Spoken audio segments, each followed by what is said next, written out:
విదేశాల్లో చదవాలనుకుంటున్నారా? అయితే విదేశ్ కన్సల్ట్‌ని సంప్రదించండి. ప్రజా చైతన్యం కోసం సామాజిక సమస్యలపై విప్లవాత్మక సినిమాలు చేస్తూ పీపుల్ స్టార్ అనే బిరుదును సంపాదించుకున్న నటుడు ఆర్ నారాయణమూర్తి. ఏ విషయానైనా ముక్కుసూటిగా మాట్లాడుతూ చాలా హుషారుగా ఉండే ఆర్ నారాయణమూర్తి ఇప్పుడు హాస్పిటల్లో చికిత్స తీసుకుంటున్నారనే వార్త అభిమానులను ఆందోళనకు గురి చేస్తుంది. ఒకప్పుడు వరుస విప్లవ సినిమాలను తెరకెక్కిస్తూ పీపుల్ స్టార్ గా ఎదిగారు నారాయణమూర్తి. అప్పట్లో ఆయన నటించిన చిత్రాలన్నీ బాక్స్ ఆఫీస్ వద్ద సూపర్ హిట్ గా నిలిచాయి.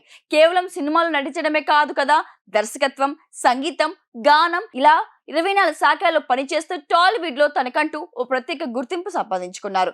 గత కొంతకాలంగా నారాయణమూర్తి తెరకెక్కించిన చిత్రాలు ఏవి బాక్స్ ఆఫీస్ వద్ద ఆశించిన స్థాయిలో విజయం సాధించడం లేదు.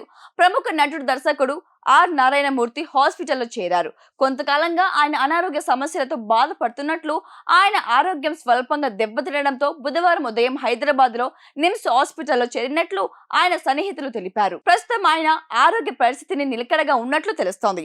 అయితే ఆయనకు ఏమైంది, ఎందుకోసం హాస్పిటల్లో చేరారు అనేది తెలియాల్సి ఉంది. ఆర్ నారాయణమూర్తి హాస్పిటల్లో చేరారనే విషయం తెలిసిన అభిమానులు ఆవేదన చెందుతున్నారు. ఆయన త్వరగా కోలుకోవాలని రావాలని కామెంట్స్ చేస్తున్నారు. చాలా గ్యాప్ తర్వాత ఆయన హీరోగా నటిస్తూ దర్శకత్వం వహించిన సినిమా యూనివర్సిటీ గత ఏడాదిలో ప్రేక్షకుల ముందుకు వచ్చింది.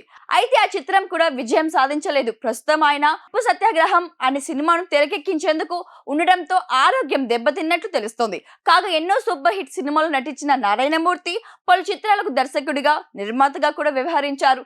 అయితే ప్రస్తుతం ఆయన సినిమాల్లో పెద్దగా కనిపించడం లేదు. అడప తడప 1-2 సినిమాలతో ఆడియన్స్ ను పలకరిస్తున్నారు.